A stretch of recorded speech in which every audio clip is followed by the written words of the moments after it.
Assalamualaikum warahmatullahi wabarakatuh. Apa kabar semuanya? Kali ini kita akan membahas perhitungan metode SAW atau Simple Additive Weighting. Mari kita pelajari bagaimana menghitung metode SAW. Mengerjakan tugas akhir itu mudah. Ada beberapa rumus yang ada di dalam metode SAW. Yang pertama ini normalisasi XIJ per max XIJ jika dia kriterianya adalah keuntungan, ya.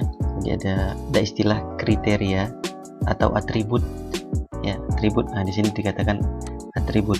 Jika cost, jika biaya, maka min XIJ per XIJ. Bagaimana menentukan atribut itu benefit atau biaya? Caranya mudah saja. Jika atribut itu semakin tinggi nilainya, semakin baik, maka itu benefit. Misalkan kalau nilai kita semakin tinggi, itu semakin baik, itu benefit. Apa yang contoh yang cost? Ya banyak contoh yang cost ya. Misalkan jarak, semakin jauh jaraknya, semakin besar nilai jaraknya, semakin tidak diinginkan. Nah, itu cost. Misalkan kita punya judul Sistem Pendukung Keputusan Penentuan Beasiswa pada Universitas XYZ. Ini misalkan. Selanjutnya yang kita lakukan adalah mencari atributnya, melakukan riset, ya. Salah satu penentu judul kita diterima itu adalah riset yang baik, yang benar. Jadi atribut ini bukan kita yang buat, tapi diskusi dengan stakeholder yang ada di kampus tersebut. Langkah selanjutnya kita harus analisa atributnya. Jadi pada kasus ini saya hanya contohkan.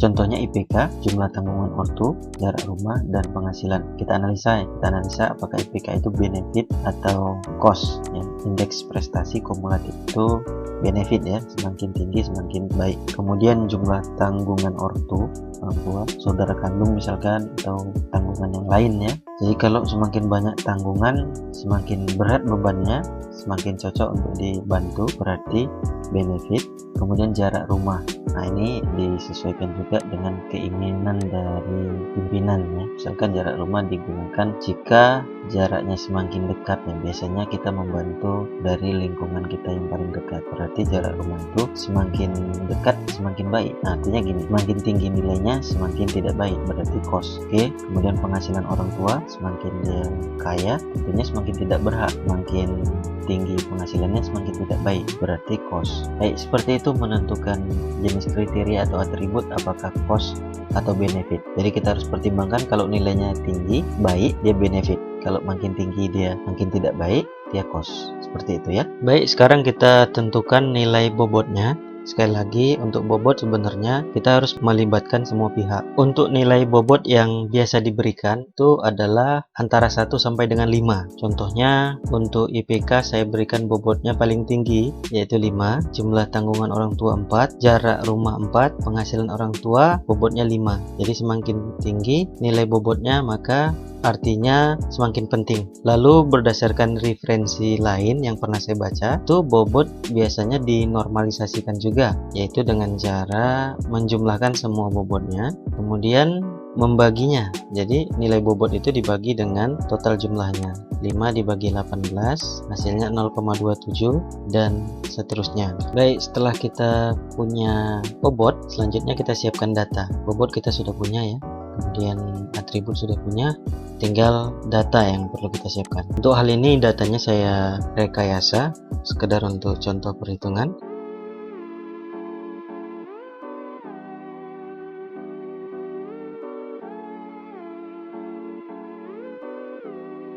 Untuk IPK coba kita random dulu. Nilai IPK yang kita seleksi dari 3 sampai 4, ya. Oke, kita kopikan value-nya saja supaya tidak berubah.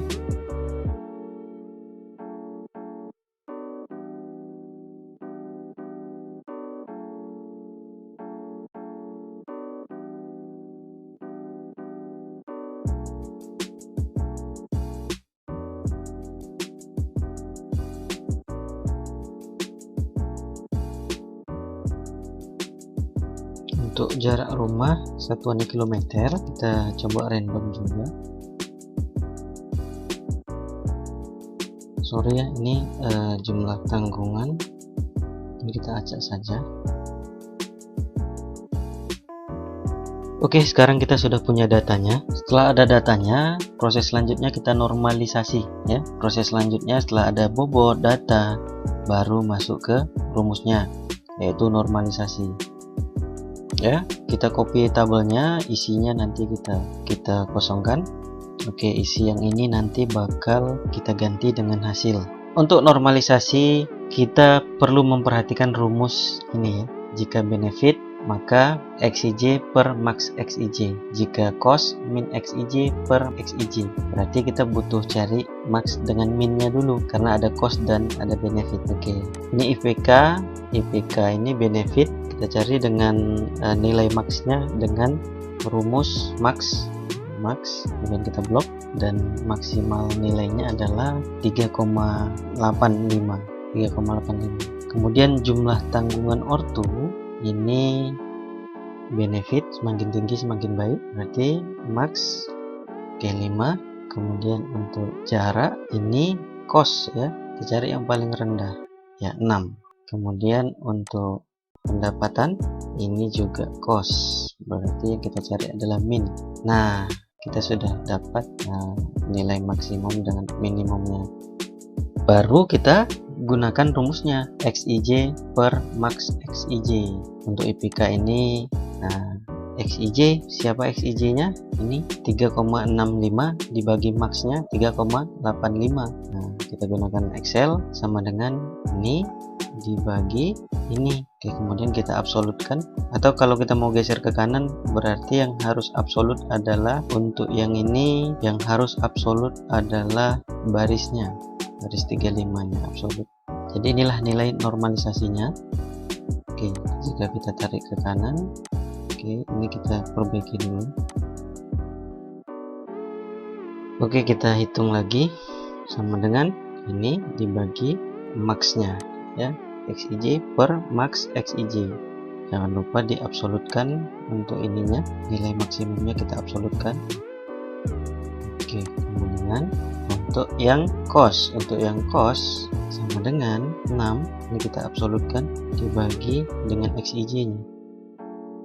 Untuk yang ini sama dengan min XIJ nya, kita absolutkan, kemudian dibagi dengan XIJ nya. Oke, kita simpan. Baik, tahap selanjutnya yaitu perankingan menggunakan rumus VI. VI sama dengan sigma J sama dengan 1 sampai N, bobotnya dikali dengan normalisasinya. Sedangkan sigma di sini berarti penjumlahan. Bobotnya kali normalisasinya, jumlahkan dengan atribut berikutnya, jumlahkan dengan atribut berikutnya. Oke, mari kita kerjakan. Ya, kita hanya perlu 3 kolom ini. Sekarang kita masukkan rumusnya, sama dengan bobot dikali normalisasi, bobot dikali normalisasi, kemudian dijumlahkan ke sampingnya. Ada 4 kriteria: bobot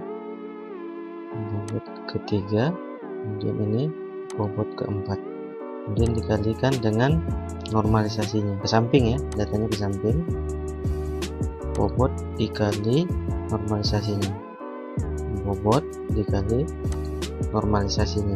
Agar dia bisa digunakan bobotnya, berarti bobotnya kita absolutkan. Agar bisa kita tarik ke bawah, bobotnya kita absolutkan.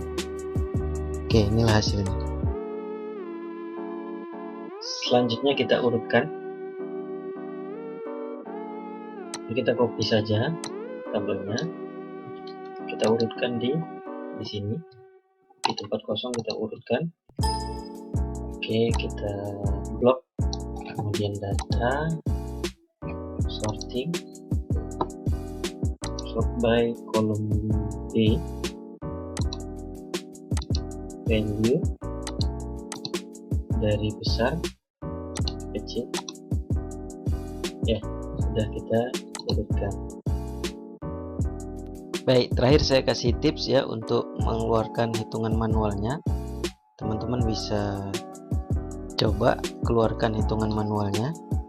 Jadi untuk operator-operator ini bisa kita jadikan string Jadi kita jadikan string, kalinya ini jadikan string. Jangan lupa dipisahkan dengan simbol n. Simbol n. Nah, jadi operator-operator ini jadi string.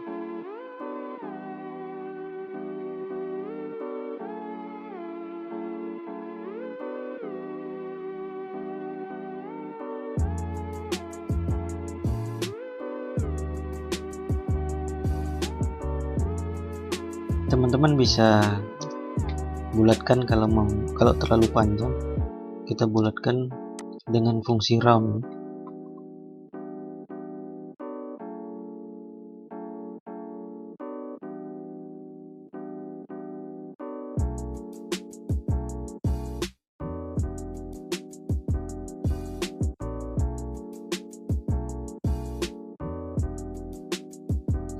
Ya, teman-teman bisa keluarkan hitungan manualnya dengan cara seperti yang tadi. Baik, dari hasil metode SAW ini bisa kita tarik kesimpulan bahwasannya alternatif keempat mendapat nilai paling tinggi. Artinya alternatif keempat ini yang merupakan kandidat paling layak untuk diberi beasiswa. Bisa kita buktikan dari data alternatif keempat, IPK-nya paling tinggi ya. Jumlah tanggungannya banyak, jaraknya memang jauh, namun penghasilan orang tuanya kecil. Kemudian kita lihat yang paling rendah, kenapa? Alternatif 5. Kita lihat IPK-nya paling rendah, kemudian tanggungannya sedikit, paling sedikit ya, artinya nilainya paling kecil, jaraknya lumayan, gaji orang tuanya lumayan. Baik, itulah kenapa alasannya metode SAW ini cukup baik untuk sistem pendukung keputusan. Terima kasih sudah menonton video ini. Jangan lupa like, komen, dan subscribe. Lebih dan kurang saya mohon maaf. Saya tutup. Wassalamualaikum warahmatullahi wabarakatuh.